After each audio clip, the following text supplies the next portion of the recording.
When you picture high fashion, you probably think of like those flawless, untouchable runways in Paris or Milan, Yes, right? absolutely. Everything is just so exclusive and perfectly curated.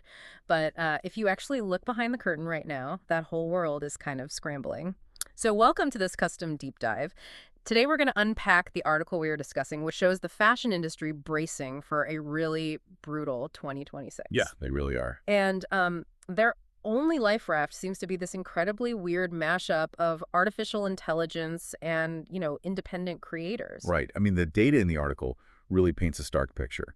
Uh, Almost half, I think it was 46% of executives actually expect market conditions to get worse. Wow, almost half. Yeah, and that's due to things like tariffs and, just generally weak consumer confidence. But the underlying rot, it isn't just economic. It's a massive trust deficit. A trust deficit, like between the brand and the buyer. Exactly. Think about it. Between 2019 and 2024, luxury brands just hiked their prices relentlessly. Some went up by over 60%.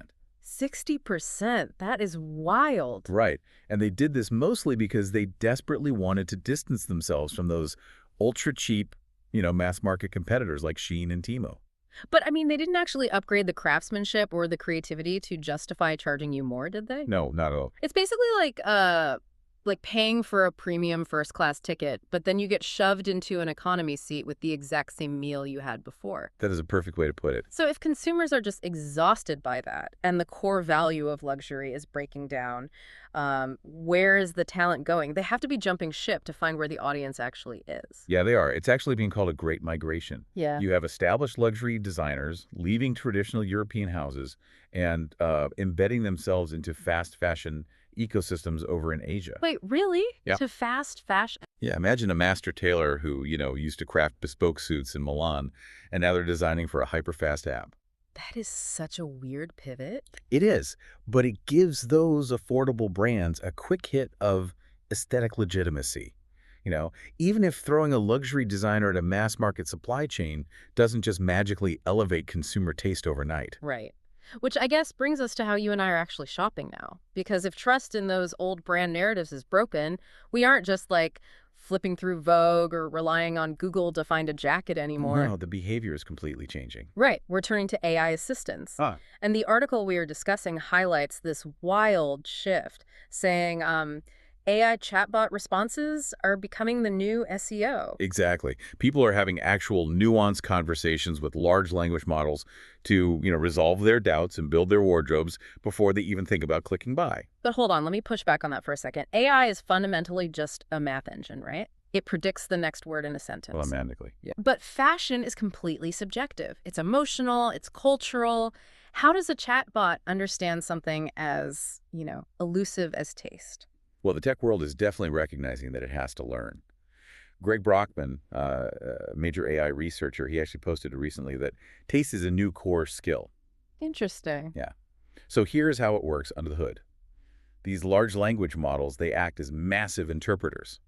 Like an AI obviously doesn't have personal taste. Right. But it acts like it's speed reading a million fashion blogs, forums, and reviews in just a fraction of a second. Okay, I see. It absorbs that broader cultural knowledge and extracts the underlying rules of what looks good together, like textures, silhouettes, color theory, and matches those to your specific question. Okay, that makes sense. But it does raise a pretty obvious question. If the AI is speed reading the internet to learn these rules of taste, who is actually writing the rules it's learning from? Ah, that's the real question. Because it surely isn't like an old school celebrity just holding up a handbag in a sponsored Instagram post, right? No, definitely not. Consumers completely tune those out now anyway. Plus, an AI doesn't really get much contextual data from just looking at a photo. Right. It needs text. It needs explanation. Exactly. So the real fuel for this engine comes from independent creators. Substack writers, long-form podcasters, really niche YouTubers. Oh, wow. So the smaller, super focused guys. Exactly. These creators aren't out there chasing millions of viral views.